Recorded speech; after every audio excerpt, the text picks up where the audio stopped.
Assalamualaikum warahmatullahi wabarakatuh. Perkenalkan, nama saya Raina Siramatiani dari kelas Akuntansi 21 Universitas Nusa Putra. Nomor NIK 202100700039. Kali ini saya akan sedikit memberikan atau memaparkan materi season 12 yaitu tentang transformasi organisasi. Apa sih transformasi organisasi? Transformasi organisasi merupakan suatu strategi dan implementasi untuk membawa organisasi dari bentuk dan sistem yang lama ke bentuk sistem yang baru, dengan menyesuaikan seluruh elemen turunannya seperti sistem, struktur, people, and culture, dalam rangka meningkatkan efektivitas organisasi untuk mencapai tujuan yang telah ditetapkan selaras dengan visi dan misi organisasi perusahaan. Komponen penting apa sih yang ada dalam transformasi organisasi ini? Mau tahu? Mari kita simak. Transformasinya ialah ada arah bisnis visioner, yaitu meninjau kembali visi dan misi minimal 3 tahun sekali. Kesiapan berubah, menyiapkan program untuk menghadapi perubahan lingkungan eksternal. Lalu ada orientasi pasar, menyiapkan strategi dan program untuk meningkatkan pangsa pasar. Tanggap terhadap lingkungan, memiliki program untuk mengenali kekuatan dan kelemahan serta menggunakan untuk menghadapi tantangan dan ancaman eksternal ya, untuk tanggap terhadap lingkungan. Lalu untuk operasi prima, mengelola operasinya untuk menciptakan keunggulan yang berdaya asing. Ada juga kepemimpinan yang kuat, yaitu mempersiapkan pemimpin organisasi yang mampu menggerakkan semua sumber daya dan organ organisasi guna mencapai visi organisasi. Lalu ada insan yang kompeten. Mengolah sumber daya alam itu kalau nggak pakai insan yang kompeten kan nggak akan baik ya. Maka dari itu kita harus milih insan yang berkompeten untuk menciptakan keunggulan berdaya asing. Lalu ada budaya perusahaan. Pasti setiap perusahaan memiliki budaya dong.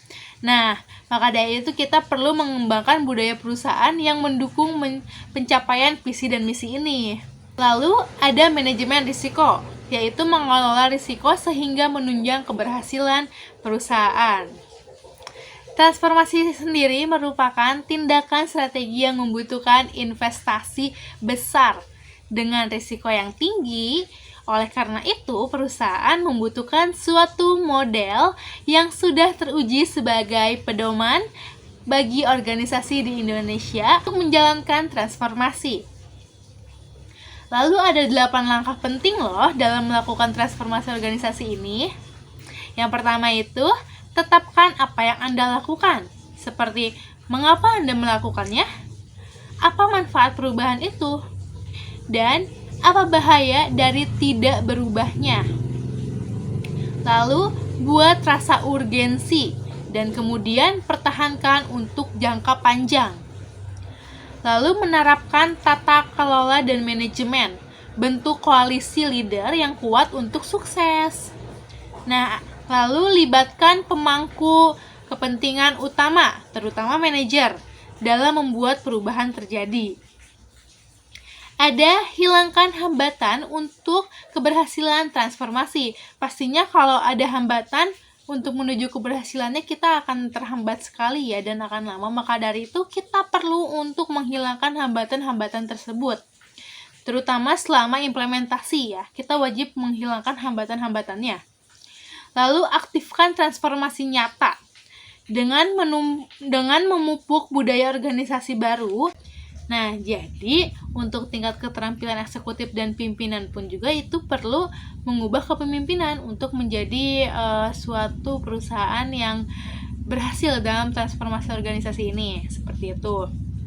Nah, transformasi organisasi ini dilakukan untuk menjadikan perusahaan yang berkelanjutan, inovatif, dan memiliki nilai tambah lebih tinggi tentunya ya. Ibarat lomba lari, transformasi adalah maraton yang membutuhkan daya tahan tinggi dan napas panjang. Dalam setiap waktu dan tahapan harus bisa menampilkan kemajuan dan harus ada hasil nyata jangka pendek atau quick win. Seperti itu sedikit pemaparan materi season 12 tentang transformasi organisasi dari saya. Mohon maaf apabila banyak kurangnya dan terima kasih banyak atas perhatiannya. Wassalamualaikum warahmatullahi wabarakatuh. Sampai jumpa di next season.